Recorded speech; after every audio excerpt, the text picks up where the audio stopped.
নমস্কার বন্ধুরা, প্রাইমারি নিয়োগ সংক্রান্ত খুবই গুরুত্বপূর্ণ একটি আপডেট এই মুহূর্তে তোমাদের কাছে এই ভিডিওটার মধ্য দিয়ে তুলে ধরতে চলেছি।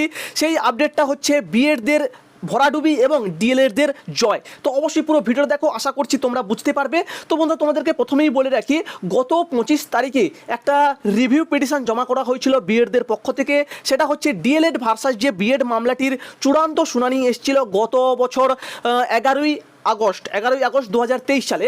তো সেই যে রায়টা, সেই রায়ের উপর কিন্তু একটা রিভিউ পিটিশন জমা করা হয়েছিল দেবেশ শর্মার পক্ষ থেকে, অর্থাৎ Debesh Sharma versus Union of India যে কেসটা, সেই মামলাটির কিন্তু একটা রিভিউ পিটিশন জমা করা হয়েছিল এবং সেখান থেকে এই রিভিউ পিটিশনটাকে প্রথমে মান্যতা দিলেও পরবর্তীতে কিন্তু পুরোপুরিভাবে খারিজ করে দেওয়া হয়েছে। তো কেন খারিজ করে দেওয়া হলো, বিস্তারিত আলোচনা থাকবে এই ভিডিওটার মধ্য দিয়ে। পুরো অর্ডার কপিটা তোমাদের কাছে আলোচনা করবো, তো অবশ্যই পুরো ভিডিওটা দেখবে। আর চ্যানেলে নতুন হয়ে থাকলে চ্যানেলকে অবশ্যই করে কিন্তু সাবস্ক্রাইব করে দেবে। তো যে সমস্ত ডিএলএড ক্যান্ডিডেটরা রয়েছে, টেট পাস করা ক্যান্ডিডেট, তোমাদের জন্য অবশ্যই কিন্তু একটা সুখবর বলতে পারো। কেননা বিএডরা যে উঠে পড়ে লেগেছিল, তারা কিন্তু একবারই পড়ে গেল নিচে। ঠিক আছে, তো চলো এক এক করে আলোচনা করি। তো তোমরা এখানে দেখতে পাচ্ছ অর্ডার কপিটা, in the supreme court of India. তারপর হচ্ছে review petition, civil appeal number অনেকগুলো রয়েছে, তার জন্য এখানে দেওয়ানি 2024। তো অ্যারাইজিং আউট অফ ডায়েরি নাম্বারটা যেটা রয়েছে সেটা হচ্ছে 38315 2023।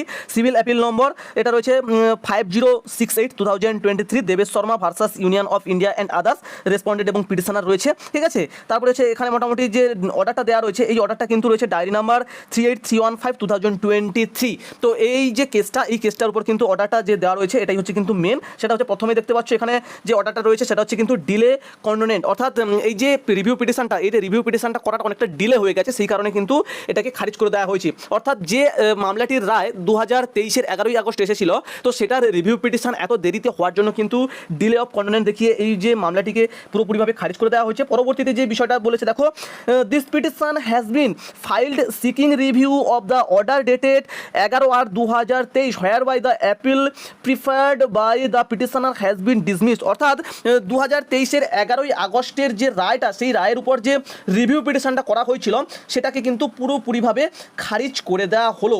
অর্থাৎ যে আপিলগুলো, সেই আপিলগুলোকে কিন্তু পুরোপুরিভাবে খারিজ করে দেওয়া হলো। ঠিক আছে, মানে পিটিশনারদের যে আপিলটা সেটা কি। ঠিক আছে, তো এর পরবর্তীতে যে বিষয়টা বলেছে দেখো, we have carefully gone through the petition for review and the papers connected therewith we are satisfy that no case for review of the order dated 11/8/2023 dismissed the appeal has been made out। তো এখানে কি বলেছে যে we have carefully gone thought the petitioner for review and the paper connected therewith। অর্থাৎ আমরা কিন্তু কেয়ারফুলভাবে যে পিটিশনটা সেটাকে দেখেছি এবং তার সঙ্গে যে কানেক্টেড যে কাগজপত্রগুলো, অর্থাৎ যে সাংবিধানিক যে মানে যে বিষয়গুলো রয়েছে, অর্থাৎ যে ল অর্ডারগুলো রয়েছে, ঠিক আছে, তো সেগুলোকে ভালোভাবে কিন্তু স্টাডি করেছে এবং তার পরবর্তীতে উই আর স্যাটিসফাই, মানে তারা স্যাটিসফাই হয়েছে যে এর বিরুদ্ধে কিন্তু কোনো কেস হওয়া উচিত নয়। অর্থাৎ 11ই আগস্ট 2023-এর যে রায়টা, সেটার উপর কিন্তু কোনো কেস হওয়া উচিত নয়, সেই কারণে কিন্তু অ্যাপিলগুলোকে পুরোপুরিভাবে ডিসমিস করে দেওয়া হয়েছে এবং এখান থেকে বেরিয়ে যাওয়ার জন্য হ্যাজ বিন মেড আউট, অর্থাৎ এখান থেকে বেরিয়ে যাওয়ার জন্য বলা হয়েছে। ঠিক আছে, তো এর পরবর্তীতে যে বিষয়টা বলেছে দেখো, the review petition is accordingly dismiss, অর্থাৎ এই রিভিউ পিটিশনটাকে পুরোপুরিভাবে কিন্তু খারিজ করে দেওয়া হয়েছে। এরপরে ডায়েরি নাম্বারটা দেখতে পাচ্ছ, ডায়েরি নাম্বার 17/9/58, অর্থাৎ 17,958 2024, এই যে ডায়েরি নাম্বারটা, এই ডায়েরি নাম্বারের উপরে কিন্তু একটা মোটামুটি যে সমস্ত আইএ ফাইলগুলো করা হয়েছে, সেই আইএ ফাইলগুলোকে রিজেক্ট করে দেওয়া হয়েছে। তার পরবর্তীতে কি রয়েছে দেখো, the review petitioner being not parties to the main civil appeal, অর্থাৎ রিভিউ পিটিশন যারা করেছে, ঠিক আছে, এই ডায়েরি নাম্বারটার উপরে তারা কিন্তু মেন সিভিল অ্যাপিলের সঙ্গে যুক্ত নয়, সেই কারণে কিন্তু তাদের যে পিটিশনটা সেটাকে রিজেক্ট করে দেওয়া হয়েছে। তো এর পরবর্তীতে যে বিষয়টা রয়েছে দেখো, conceptually the review petition and others pending application are rejected, অর্থাৎ পুরোপুরিভাবে কিন্তু রিভিউ পিটিশন এবং আদার্স যে অ্যাপ্লিকেশানগুলো, পেন্ডিং অ্যাপ্লিকেশানগুলো যেগুলো পেন্ডিং পড়ে আছে অ্যাপ্লিকেশানগুলো, সেগুলো কিন্তু পুরোপুরিভাবে রিজেক্ট করে দেওয়া হয়েছে। অর্থাৎ এই যে বিএড ভার্সাস ডিএলএডের যে রিভিউ মামলা বলো কিংবা আদার্স যে মামলাগুলো করা হয়েছে, ঠিক আছে, সমস্ত কিছুকে কিন্তু পুরোপুরিভাবে রিজেক্ট করে দেওয়া হলো। এখানে দেখতে পাচ্ছ বেলা এম ত্রিবেদী এবং সুধাংশু ধুলিয়া স্যারের যে বেঞ্চ, সেখান থেকে কিন্তু এই অর্ডারটা দেওয়া হয়েছে। তাই এখানে 25 জুলাই 2024 কিন্তু অর্ডার দেওয়া রয়েছে, আর গতকাল কিন্তু এই অর্ডার কপিটা এসছে। ঠিক আছে, তো এখানে তোমরা আর একটা কেস রয়েছে, ঠিক আছে, সেটা এর মধ্যে কানেক্টেড কেস, সেটারও আমি তোমাদের কাছে অর্ডারটা দেখিয়ে দিচ্ছি। এখানে দেখতে পাচ্ছ ডায়েরি নাম্বারটা 38315 2023 ডিলে অফ কন্ডনের। এখানে এটাও কিন্তু ডিলে করার জন্য এখানেও মোটামুটি অর্ডার কপিতে উল্লেখ রয়েছে। তার পরবর্তীতে দেখো the review petition is dismiss in terms of signet order, অর্থাৎ রিভিউ পিটিশনটাকে কিন্তু টার্মস অফ সিগনেট অর্ডারের ভিত্তিতে ডিসমিস করে দেওয়া হয়েছে, ঠিক আছে।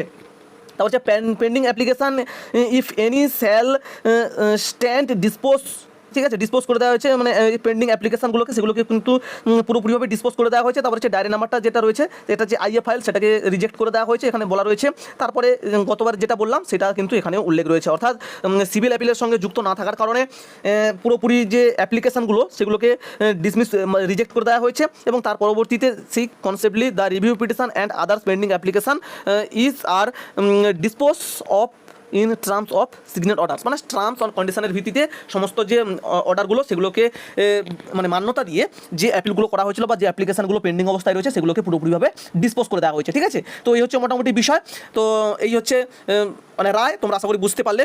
যে সমস্ত বিএড ক্যান্ডিডেটরা আশা করেছিল হয়তো যে শেষবারের মতো একটা সুযোগ পাবো, তারা সেই সুযোগটা হারালো। এর পরবর্তীতে আশা করি আর কোনো কেস হবে না, কেননা বারবার ধরে এরকমভাবে কিন্তু রিজেক্ট হতে থাকবে, ঠিক আছে। শুধু টাকা নষ্ট ছাড়া আর কোনো বিষয় নেই। আর ডিএলএড ক্যান্ডিডেটরা তোমরা নিশ্চিন্তে থাকতে পারো, কোনো সমস্যা নেই। তোমাদের মানে পার্টি হিসেবে কিন্তু বিএডরা আর আসছে না, ঠিক আছে, কোনো চিন্তা করার বিষয় নেই। ডিএলএডরা তোমরা নিশ্চিন্তে থাকো। আর 2022 স্টেট পাসরা যারা রয়েছো তোমরা অবশ্যই প্রিপারেশান নাও, ঠিক আছে। দেখা যাক কবে নাগাদ ইন্টারভিউ নোটিফিকেশান আসে। আন্দোলনের জেরে আশা করি একটা হয়তো প্রভাব পড়েছে, দেখা যাক কী ঘটে আগামী দিনে। তো অবশ্যই চ্যানেলকে সাবস্ক্রাইব করে থাকবে। চ্যানেলের যাবতীয় প্রাইমারি রিলেটেড যাবতীয় তথ্য এবং যাবতীয় ইন্টারভিউ প্রস্তুতি পর্ব সমস্ত কিছু কিন্তু এখান থেকে তোমরা পেয়ে যাবে, ঠিক আছে। তো অবশ্যই চ্যানেলের সঙ্গে থাকো। দেখা হচ্ছে পরবর্তী ভিডিওতে। ভালো থেকে সবাই, সুস্থ থেকে সবাই। Thanks for watching. টাটা, জয় হিন্দ, বাই।